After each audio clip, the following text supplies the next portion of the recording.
पहले तो मैं आज आप सभी लोगों को कांग्रेस के जिला मीडिया प्रभारी के रूप में ईद और नवरात्रि की शुभकामनाएं देता हूं। और आज जो हमारा विषय वस्तु है, मूल विषय है, वो ये है कि मध्य प्रदेश सरकार किस तरह से माफियाओं के माध्यम से जो अपना पैसा है वो काला धन या कहा ब्लैक मनी लगाती है, और बाद में ये जो माफिया हैं, जो ये पोषित माफिया हैं मध्य प्रदेश सरकार के, मोहन यादव जी के, किस तरह से उनको बचाने के लिए मध्य प्रदेश सरकार एड़ी चोटी का जोर लगा देती है। एक छोटे से छोटे अपराधी को पुलिस 24 घंटे 48 घंटे में डायरी प्रस्तुत कर देती, सारी कार्रवाइयाँ पूरी कर देती हैं, पर 60 दिनों तक 700 करोड़ की बेनामी संपत्ति का मालिक, और कहा जाए तो भारतीय जनता पार्टी का पोषित माफिया जो है सौरभ शर्मा, 60 दिनों तक मध्य प्रदेश की सरकार चालान प्रस्तुत नहीं कर पाती है, और इसका उसको लाभ मिलता है। हालांकि वो अभी जेल में है, परंतु सरकार आने वाले दिनों में भी इसी तरह की, कहा जाए तो काम चलाओ नीति अपनाकर, इसी तरह की कालगुजारियों के कारण एक दिन सौरभ शर्मा बाहर आ जाएगा।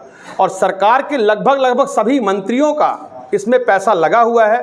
पहले पूर्व मंत्री ने कहा, भूपेंद्र सिंह जी ने, कि हमारी किसी तरह की नोटशीट नहीं चली, बाद में नोटशीट आपके सामने निकल के आई। ये जो सौरभ शर्मा नाम का व्यक्ति है, 2015 में ये अनुकंपा नियुक्ति में परिवहन विभाग में ज्वाइन किया था एक कांस्टेबल के रूप में, और इसके बाद 5 से 7 साल के अंदर आपने देखा कि 54 किलो सोना और 10 करोड़ रुपए नगद, 234 किलो चांदी, ये संपत्ति पाई गई। पूरे मध्य प्रदेश में हड़कंप मचा, और कुछ दिनों के लिए वो व्यक्ति फरार हो गया।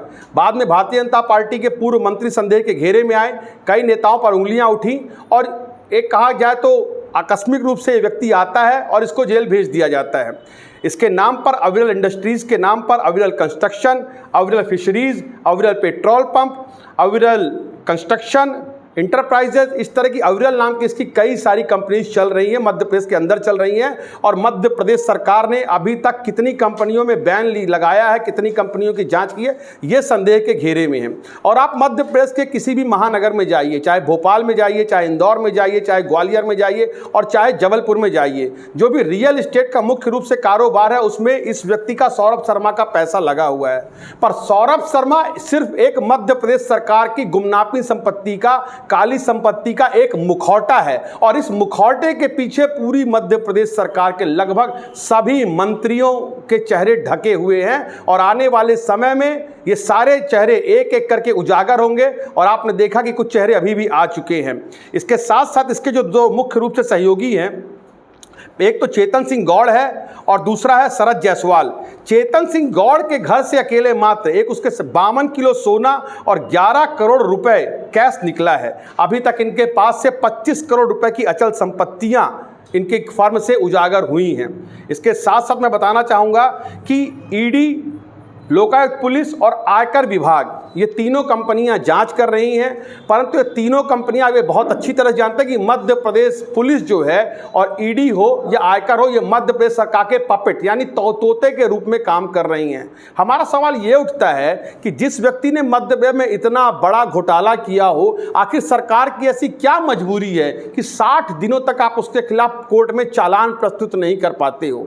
ऐसी क्या मजबूरी है कि आपके पूर्व मंत्री भूपेंद्र सिंह जी को, अनुकंपा नियुक्ति वाले व्यक्ति को नोटशीट चलाकर उसको नौकरी दिलवानी पड़ती है? और ऐसा क्या उसके हाथ में आपने ताकत भेज रखी है कि 5 साल के अंदर वो अरबों खरबों का स्वामी बन जाता है, और आपकी सरकार के बड़े मंत्रियों के साथ उसका उठना बैठना रहता है? ऐसी क्या मजबूरी है कि सभी महानगरों में रियल एस्टेट प्रॉपर्टीज़ में, कंपनियों में उसका पैसा लगा हुआ है और कोई कार्रवाई नहीं की जा रही है? तो एक ये जो सौरभ शर्मा, इसका चेहरा उजागर हुआ, पर कांग्रेस पार्टी का ये कहना है कि ऐसे हजारों सौरभ शर्मा मध्य प्रदेश की धरती पर पोषित हो रहे हैं, और भारतीय जनता पार्टी ने शांति के टापू मध्य प्रदेश को, जो अपराध मुक्त मध्य प्रदेश था, वहां पर अपराधियों का, वहां पर माफियाओं का एक सुरक्षित पनाहगार मध्य प्रदेश को बना डाला है।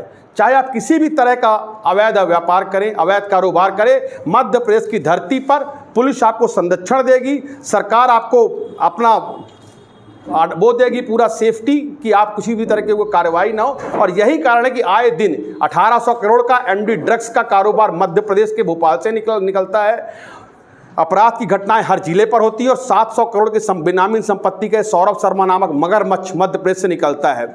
सरकार के गोविंद सिंह राजपूत को रातों रात उनके ससुर 100 करोड़ की संपत्ति लगभग दान करते हैं दहेज के रूप में, और ये दान शादी के 30 सालों बाद दिया जाता है और अगले दिन की सुबह वो इस 100 करोड़ की संपत्ति को अपने ससुर को वापस लौटा देते हैं। इसकी क्या लिखा पड़ी हुई, सरकार ने क्या कार्रवाई की? 1250 करोड़ की सहारा की संपत्ति को कटनी के वर्तमान विधायक खरीदते हैं 200 करोड़ रुपए में और सरकार उनके खिलाफ जांच करती है। जांच में क्या बातें निकल के आती हैं, ये बातें जनता से क्यों छुपाई जा रही हैं, पब्लिक डोमेन में इनको क्यों नहीं लाया जा रहा है? तो ये मुख्य विषय वस्तु है जिसको लेकर आज यहाँ पर पत्रकार वार्ता आयोजित की गई है। इसके अलावा यदि आपके मन में कोई सवाल है तो आप उसको पूछ सकते हैं। क्या पत्रकार वार्ता से बस ये सब बातें हैं जो जनता तक पहुँच जाएंगी, आप इसमें चुनाव लड़ पाओगे? इसके अलावा लगभग सभी जिलों में मध्य प्रदेश के जो मुख्यमंत्री जी हैं उनका विरोध किया जा रहा है, सड़कों पर पुतला दहन किया जा रहा है और कांग्रेस ने अभी जीतू पटवारी जी के नेतृत्व में हमने सभी जिलाध्यक्षों को बदलने के लिए एक मुहिम चला रखी है, जनसंवाद किया जा रहा है। कांग्रेस ग्रास रूट लेवल पे उतरकर पंचायत समितियां तक बना रही है, बूथ लेवल पर समितियां बनाई जा रही हैं और मुझे लगता है कि विपक्ष में रहते हुए एक भारतीय जनता पार्टी के नाम के कहा जाए तो जो एक मगरमच्छ बन चुका है, उतने बड़े राक्षस से लड़ने के लिए कांग्रेस जितना संभव प्रयास है उतना धरातल से लेकर सदन से लेकर सड़क तक कर रही है। आप बोलते हैं भाजपा की कठपुतली है पुलिस, तो फिर कहिए दोहरा चरित्र पुलिस का कैसे बना रहा है? तो पुलिस ने औपचारिकताएं की। अब आपने देखा कि कल जो है इतना बड़ा दमोह में केस निकल गया, 7 हत्याएं एक व्यक्ति कर देता है और दुर्भाग्य से उसका भी नाम नरेंद्र, ये जो नरेंद्र नाम है अपने आप में एक पहेली बन चुकी है। तो नरेंद्र विक्रमादित्य यादव नाम का व्यक्ति जिसके ट्वीट को उत्तर प्रदेश के मुख्यमंत्री शेयर करते हैं, प्रधानमंत्री के साथ उठना बैठना है, उसको 40 दिन बाद जब कांग्रेस अपने मुख्यालय से प्रेस वार्ता करती है और दबाव बनाती है तब सरकार उसको गिरफ्तार करती है। तो मध्य प्रदेश की पुलिस में सवालिया निशान खड़े होते हैं, चाहे किसी भी विषय वस्तु को आप उठाकर देखिए। तो पुलिस मात्र औपचारिकताएं कर रही है, पुलिस ठोस कार्रवाई पर अगर उतर आए तो एक भी अपराधी सुरक्षित नहीं रह सकता है। सौरभ शर्मा के ऊपर सरकार का पूरा तरह से हाथ संरक्षण दे रही सरकार और सरकार के पूर्व मंत्रियों के नाम ऑलरेडी घिर चुके इस मुद्दे को लेकर। तो कहीं ना कहीं मध्य प्रदेश के मुख्यमंत्री की इसमें संदिग्ध भूमिका है और पूरी मध्य प्रदेश सरकार सौरभ शर्मा के पीछे खड़ी हुई है, वरना 60 दिनों तक चालान प्रस्तुत न कर देना अपने आप में सवालिया निशान खड़ा करता है। इतना बड़ा मुद्दा है और आपके जिलाध्यक्ष नहीं है, सिमरिया विधायक वो कोई नहीं है। सिमरिया विधायक जी ने इस विषय को भोपाल सदन में उठाया है। हर व्यक्ति की अपनी जिला स्तर, देखिए प्रेस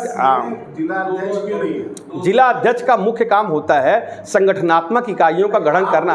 अगले आपने क्वेश्चन या क्वेश्चन का प्रदेश का मुद्दा उठा रहे हैं, बड़ा भ्रष्टाचार, बड़ा आरोप लगा रहे हैं, तो इसमें जिलाध्यक्ष भी नहीं है, कोई भी बड़ा मतलब चेहरा है नहीं। देखिए ये पत्रकार वार्ता हम सभी लोगों को इमीडिएटली इफेक्ट से कहा गया कि आप लोग with in couple of days आप कंप्लीट करिए, तो 2-3 दिन के अंदर को पत्रकार वार्ता आयोजित करनी पड़ी थी। ये खाना पूर्ति नहीं है, जिला अध्यक्ष का मुख्य काम होता है संगठनात्मक इकाइयों का गठन करना। मैंने उनको जानकारी दी थी, वो किसी जगह पे आज उनकी मीटिंग रखी गई थी, पूर्व नियोजित थी, इसलिए वहाँ चले गए। बाकी सदन से लेकर सड़क तक हम इस लड़ाई को अपना लड़ रहे हैं। मेरा काम था मीडिया के साथियों से 1 to 1 करना, उस चर्चा के लिए हम आज यहाँ पर बैठे हुए हैं। भाजपा के कार्यक्रम में नजर आते हैं, उनके साथ मेरे ख्याल जो महापौर जी का कार्यक्रम था उसको लेकर ये बातें कर रहे हैं, बाबा जी को लेकर। ये कल एक फोटो थी, बैकग्राउंड में आज डिजिटल एज है, उन्होंने कब कैसा, और वैसे भी भाजपा के ऊपर ये आरोप लगता रहा। कई फोटो है सीएम के साथ। देखिए सीएम, जो व्यक्ति भी सीएम है, जो व्यक्ति भी महापौर है, वो ऐसे संवैधानिक पद पे कि कांग्रेस के व्यक्ति का भी सीएम और भाजपा के व्यक्ति का भी सीएम है, तो सीएम से मिलना कोई पार्टी रैंक उल्लंघन नहीं है। और भोपाल में मेरी पूरी बात हो जाती है, भोपाल में सभी महापौरों का एक अधिवेशन चल रहा है, उस पर वो शामिल होने गए और Bharatiya Janata party out of line जाके जो गवर्नमेंट की बॉडी है, इंस्टीट्यूशन जो है, गवर्नमेंट के इंस्टीट्यूशन, उनको सब पर अपना अधिग्रहण कर रही है। तो वहाँ पर ऐसे सिंबल फोटो नहीं लगाए जाना चाहिए। महापौर के सम्मेलन पर उन्होंने लगा रखा है, तो ये सवाल तो भाजपाइयों से बनता है कि आपने किस तरह से। जनता पार्टी कार्यालय में बैठक हुई और वहाँ महापौर जी, वहाँ भी फोटो वायरल हो, कोई ऑफिस नहीं, कोई कार्यालय नहीं, भारतीय जनता पार्टी कार्यालय। वो बैठक भारतीय, आपका कहना भाजपा के कार्यालय में बैठक में गए थे। बीडी शर्मा या भारतीय जनता पार्टी कहीं भी बैठक में और ऑफिशियल रूप से जाना, मिलना और कहीं किसी अधिकारियों से, हर पार्टी का नेता दूसरे नेता से मिलता है, इसमें कोई किसी तरह की आपत्ति नहीं लगती है। जी सौरभ शर्मा वाला हिस्सा लेने तो नहीं जा रहे कांग्रेसी। कांग्रेसी कहीं नहीं जा रहे हैं, सारा हिस्सा भारतीय जनता पार्टी की बंदरबांट पे हो रहा है और क्षेत्र के विकास के लिए नेताओं से मिलने में कहीं भी पार्टी लाइन को उल्लंघन मुझे समझ में नहीं आता है। ना ही भाजपा के अभी तक किसी बड़े नेता इस विषय पे अपना कोई स्टेटमेंट दिया है। और जिस तरह से बाबा जी निरंतर रीवा के विकास के लिए संघर्ष कर रहे हैं, ये अपने आप में काबिल तारीफ बात भी है। इसमें आप सभी लोगों को भी उनका प्रोत्साहन करना चाहिए। हिस्सा अगर लेना होता तो बहुत पहले वो यहाँ वहाँ उन्होंने अपना कमीशन सेट कर लिया होता। कहाँ काम किए हैं? कौन समय बहुत बकाया है। क्या बोले हैं? जेन्युइन क्वेश्चन पे अपन बात किया जाए। समय बकाया